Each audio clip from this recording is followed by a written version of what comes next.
ഇസ്രായേലിന്റെ സിറിയൻ സൈനിക നടപടിയിൽ ട്രംപ് ഭരണകൂടത്തിന് അതൃപ്തി ഉണ്ടായിരുന്നതായി വെളിപ്പെടുത്തൽ. അമേരിക്കയുടെ എതിർപ്പ് മറികടന്നാണ് ഇസ്രായേൽ സിറിയയിൽ ദ്രൂസ് വിഭാഗത്തിനു വേണ്ടി നിലകൊണ്ടത്.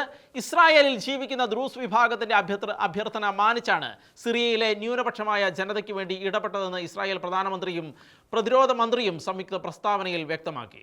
സിറിയയിലെ ദ്രൂസ് സമൂഹം ആക്രമിക്കപ്പെടുന്നത് ശ്രദ്ധയിൽപ്പെട്ട ഇസ്രായേൽ സിറിയയിൽ സൈനിക നടപടി കൈക്കൊണ്ടത് കഴിഞ്ഞ ദിവസമാണ്. സിറിയയിലെ സുവൈദ എന്ന ദ്രൂസ് ഭൂരിപക്ഷ നഗരത്തിൽ സിറിയൻ സൈന്യവും മറ്റു തീവ്രവാദി പ്രസ്ഥാനങ്ങളുടെ സായുധ സേനകളുമാണ് നരനായിട്ട് നടത്തിയത്. നൂറുകണക്കിന് ആളുകൾ കൊല്ലപ്പെട്ടു. തങ്ങളുടെ ഉറ്റവരെ രക്ഷിക്കുന്നതിനായി ഇസ്രായേലിൽ താമസിക്കുന്ന ദ്രൂസ് സമൂഹം വലിയ തോതിൽ ഇസ്രായേൽ സിറിയ അതിർത്തിയിലെത്തുകയും കൂട്ടത്തോടെ അതിർത്തി കടന്ന് സിറിയയിലേക്ക് കടക്കാൻ ശ്രമിക്കുകയും ചെയ്യുന്ന സാഹചര്യമുണ്ടായി. ഇതാണ് ശരിക്കും ഇസ്രായേൽ ഗവൺമെന്റിനെ ഈ വിഷയത്തിൽ അടിയന്തരമായി ഇടപെടാൻ പ്രേരിപ്പിച്ചത്. ശേഷം ഡമാസ്കസിലെ സിറിയൻ സൈനിക ആസ്ഥാനവും പ്രസിഡന്റിന്റെ വസതിയും ലക്ഷ്യമാക്കി ഇസ്രായേൽ വ്യോമാക്രമണം നടത്തി. ദ്രൂസ് സമൂഹം തങ്ങളുടെ സഹോദരങ്ങളാണെന്നും അവരെ ആക്രമിച്ചാൽ അതിന് ശക്തമായ പ്രതികരണം ഉണ്ടാകുമെന്നാണ് ഇസ്രായേൽ പ്രധാനമന്ത്രി ബെഞ്ചമിൻ നെതന്യാഹുവും പ്രതിരോധ മന്ത്രി ഇസ്രായേൽ കാറ്റ്സും സംയുക്ത പ്രസ്താവനയിൽ വ്യക്തമാക്കിയത്. ജിഹാദികളുടെ ഭീഷണികൾക്ക് മുന്നിൽ നിന്നും പിറകോട്ട് മാറില്ലെന്നും ദ്രൂസ് സമൂഹം അപകടത്തിൽ ജീവിക്കാൻ തങ്ങൾ സമ്മതിക്കില്ല എന്നും ഇസ്രായേൽ പ്രസിഡന്റ് ഐസക് ഹെർസോഗും അഭിപ്രായം പങ്കുവച്ചു. അതേസമയം സിറിയയിലെ ഇസ്രായേൽ വ്യോമാക്രമണത്തിന് തങ്ങൾ പിന്തുണ നൽകിയില്ലെന്ന് യുഎസ് സ്റ്റേറ്റ് ഡിപ്പാർട്ട്മെന്റ് അറിയിച്ചു. ഇസ്രായേലിനും സിറിയയ്ക്കുമിടയിൽ നിലവിലുള്ള സംഘർഷ പരിസ്ഥിതിക്ക് പരിഹാരം കണ്ടെത്താനായി രണ്ട് രാജ്യങ്ങളുമായി ഉന്നതതല ചർച്ചകൾ യുഎസ് ആരംഭിച്ചിട്ടുണ്ടെന്നും സ്റ്റേറ്റ് ഡിപ്പാർട്ട്മെന്റ് വക്താവ് ടാമി ബ്രൂസ് മാധ്യമങ്ങളോട് വ്യക്തമാക്കി.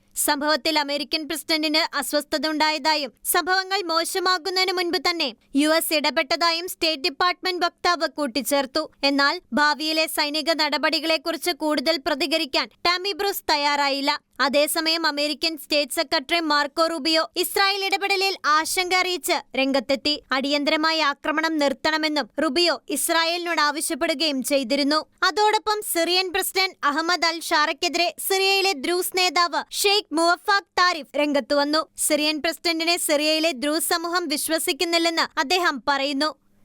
International desk Shekinah news.